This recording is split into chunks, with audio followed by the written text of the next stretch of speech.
हर मस्जिद से यही आवाज बुलंद हो रही है कि विमेन जो है उनकी तादाद ज्यादा है, तो इसलिए मर्दों को कोशिश करनी चाहिए कि चार चार करें। इस बारे में आप क्या कहेंगे? इतनी ज्यादा इनसिक्योरिटी बढ़ गई है कि हमारी मुसलमान बच्चियां जो है वो सनातन धर्म की तरफ जा रही हैं।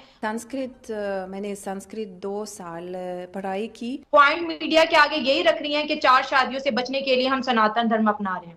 लेकिन हम देखते हैं कि भारत को मोदी साहब ने दुनिया की 5वीं बड़ी मईशत बना दिया, लेकिन इमरान खान साहब आज भी कंटेनर के ऊपर है। हमारी हिस्ट्री 1947 से जन्म लेती है, इससे पीछे हमारा कोई माँ बाप नहीं था। खान साहब सियासत को अभी भी क्रिकेट मैच समझते हैं। मोदी साहब तो उसको एक गवर्नर समझ के चला रहे हैं। कल मैं कहीं से पढ़ रहा था कि जब वो चीफ मिनिस्टर थे और जब उनके पास पैसे थे, वो उनके पास सेविंग थी, तो वो दिल्ली जाने से पहले अपने सारे मुलाजमों में पैसे बांट गए थे। उनकी अभी भी जो पैसे आते हैं वो सुना किसी यतीम खाने को जाते हैं या किसी इंस्टीट्यूशन को जाते हैं। आज की खबर है कि एक विमेन को जो मुफ्त आटा लेने के लिए लाइन में लगी थी, लोगों ने पांव तले कुचल दिया है और अभी 1.5 घंटा पहले उसकी जो है डेथ हो गई है। इंटरनेशनली हमें वो रिस्पेक्ट नहीं दी जाती जो इंडियंस को दी जाती है। मरवत थाना सदर की हुदूद में दहशतगर्दों का पुलिस चौकी पर हमला। डीएसपी इकबाल मेहमद समेत 4 पुलिस एहलकार शहीद हो गए हैं। यूक्रेन में से ऐसे गंदम जिनको वहां की हुकूमत ने ऑर्डर दिया था कि इसको जला दो, इसके अंदर बैक्टीरिया है, इसके अंदर ऐसे वायरसेस हैं जो इंसान को जिगर के, मैदे के कैंसर के लिए, लेकिन पाकिस्तान ने वो इम्पोर्ट कर दिया, अब लोगों को वो खिला रहे हैं। हेलो दोस्तों, जैसा कि दोस्तों आपने क्लिप में देखा कि पाकिस्तानी मीडिया ये चर्चा कर रहा है कि हमारी लड़कियां तेजी से सनातन धर्म की तरफ खींची चली जा रही है। इसका कारण वो बता रही है कि यहाँ महिलाओं को जीवित रहने के लिए 4 शादियां करनी पड़ती है और महिलाओं का भयंकर शोषण किया जा रहा है। लेकिन सनातन धर्म में ऐसा कुछ भी नहीं है। वहाँ की लड़कियां अपनी पूरी जिंदगी में सिर्फ एक ही शादी करती है। वहीं दूसरी खबर यह है कि 9 फरवरी को पाकिस्तान और IMF के बीच आखिरी बातचीत हुई थी। इसे खत्म हुए कई दिन हो चुके हैं, लेकिन स्टाफ लेवल एग्रीमेंट पर अभी तक कोई बात आगे नहीं बढ़ सकी है। पाकिस्तान के आर्थिक विशेषज्ञों की माने तो IMF के साथ किसी भी तरह के समझौते की कोई संभावना नजर नहीं आ रही। ऐसा लग रहा है कि खुद सरकार देश को उस स्थिति में धकेल रही है जहां से पाकिस्तान को फिर से खड़ा करना नामुमकिन हो जाए। ऐसा लगता है कि पाकिस्तान की सरकार ने IMF से समझौते की अब सारी उम्मीदें छोड़ दी है और खुद की गलती का ठिकरा इस वक्त पाकिस्तान की सरकार IMF पर फोड़ रही है। तो चलिए दोस्तों, आगे इसी पर पाकिस्तानी मीडिया का रिएक्शन देखते हैं। कोई बता रहा था कि अगले साल 55 lakh 5.5 million new babies will be added to the Pakistan population. उनको फीड करना, उनको एक फ्यूचर देना, उनके लिए उतनी ही नौकरियां पैदा करना, ये पाकिस्तान की इकॉनमी तो बैंकरप्ट हुई हुई है।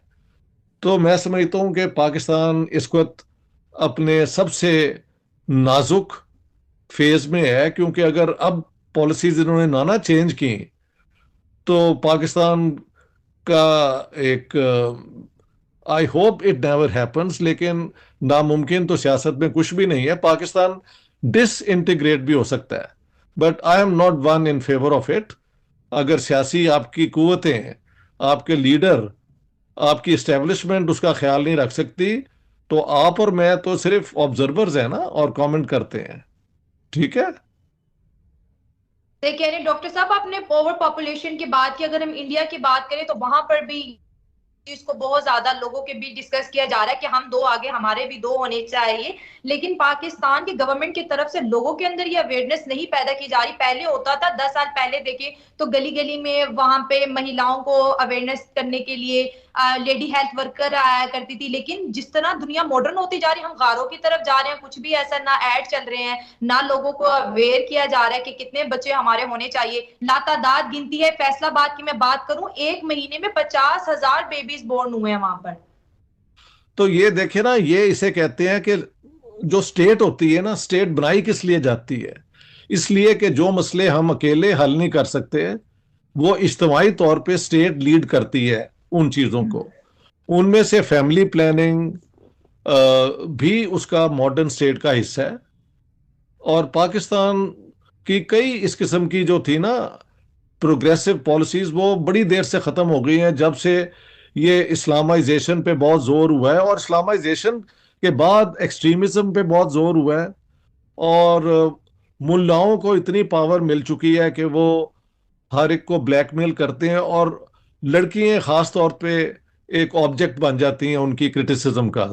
डॉक्टर साहब, आपने एक बहुत अच्छी बात की कि मौलाना लोगों के लिए खवातीन एक ऑब्जेक्ट बन गई है। हम यहाँ पर देख रहे हैं कि एक वक्त था कि जब मौलाना का सिर्फ ताल्लुक मस्जिद तक था, आज उन्होंने अपनी बड़ी बड़ी सियासी पार्टीज बना ली हैं और इसके साथ साथ जो सबसे ज्यादा पिस रही है विमेन, उनके ऊपर 4 शादियां इंपोज की जा रही है। हर मस्जिद से यही आवाज बुलंद हो रही है कि विमेन जो है उनकी तादाद ज्यादा है, तो इसलिए मर्दों को कोशिश करनी चाहिए कि 4-4 करें। इस बारे में आप क्या कहेंगे? इतनी ज्यादा इनसिक्योरिटी बढ़ गई है कि हमारी मुसलमान बच्चियां जो है वो सनातन धर्म की तरफ जा रही हैं, पॉइंट मीडिया के आगे यही रख रही हैं कि 4 शादियों से बचने के लिए हम सनातन धर्म अपना रहे हैं। अब ये सनातन धर्म के मुतालिक तो मैं कुछ नहीं कहना चाहता क्योंकि पाकिस्तान में बात हो रही है, लेकिन अगर वाकई इन्होंने ये फतवे देने शुरू कर दिए हैं तो ये तो एक क्रिमिनल एक्ट है, मैं समझता हूँ। मोदी साहब और इमरान खान साहब की सोच तकरीबन एक जैसी थी जब ये जलसे कर रहे होते थे। मोदी साहब के भी उसी तरह के ख्यालात थे जैसे इमरान खान साहब के ख्यालात थे, लेकिन हम देखते हैं कि भारत को मोदी साहब ने दुनिया की 5वीं बड़ी मईशत बना दिया, लेकिन इमरान खान साहब आज भी कंटेनर के ऊपर है। इसके हवाले से आप क्या कहना चाहेंगे? देखिए, मोदी साहब का और खान साहब का कंपैरिजन बनता नहीं है। खान साहब 4 साल रहे हैं तो बिल्कुल उनका बिहेवियर कुछ और था। जब वो यहां से निकले हैं उसके बाद उन्होंने मोदी साहब की और डॉक्टर जयशंकर साहब की मिसालें देनी शुरू की। जब वो मुझे अभी तक याद है, एक दफा इन्होंने फैसला किया था भारत के साथ ट्रेड शुरू करने के लिए, लेकिन सुबह उठते ही उस पर ये मुकर गए थे। उसके बाद तो ये इनका एक तो सबसे बड़ी बात है, मोदी साहब की ट्रेनिंग काफी थी। वो पहले चीफ मिनिस्टर रह चुके थे, उससे पहले उनका सियासी सफर बहुत लंबा था। खान साहब के पास एक्सपीरियंस ही नहीं था किसी चीज का, किसी चीज को चलाने का। खान साहब ने अगले दिन तकरीर में फरमाया है कि फिर उन्होंने 1970 का अपने क्रिकेट मैच की बातें शुरू कर दी कि मैं कप्तान हूं और आखिरी मैच तक खेलूंगा मैं। खान साहब सियासत को अभी भी क्रिकेट मैच समझते हैं। मोदी साहब तो उसको एक गवर्नर समझ के चला रहे हैं। कल मैं कहीं से पढ़ रहा था कि जब वो चीफ मिनिस्टर थे और जब उनके पास पैसे थे, वो उनके पास सेविंग थी, तो वो दिल्ली जाने से पहले अपने सारे मुलाजमों में पैसे बांट गए थे। उनकी अभी भी जो पैसे आते हैं वो सुना किसी यतीम खाने को जाते हैं या किसी इंस्टीट्यूशन को जाते हैं।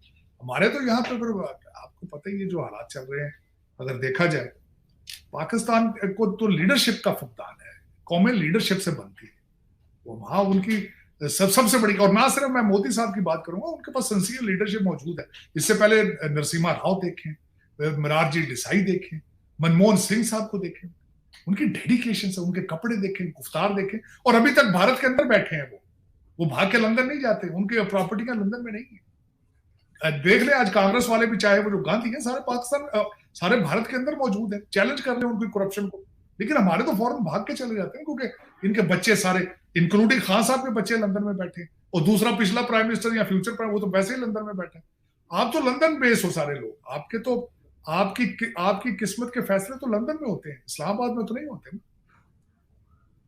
साजिद साहब, आपने मोदी साहब की भी बात की। मोदी साहब ने तो तोशाखाना के तहफ़ के हवाले से भी बड़ा जबरदस्त स्टेटमेंट दिया था कुछ अर्सा पहले। नहीं जी, मिसालें तो आपकी यहाँ भी अब बननी शुरू हो चुकी हैं। आप मोदी साहब की क्या मिसाल लेते हैं, वो तो सारा कुछ जमा कराते हैं तोशाखाना में।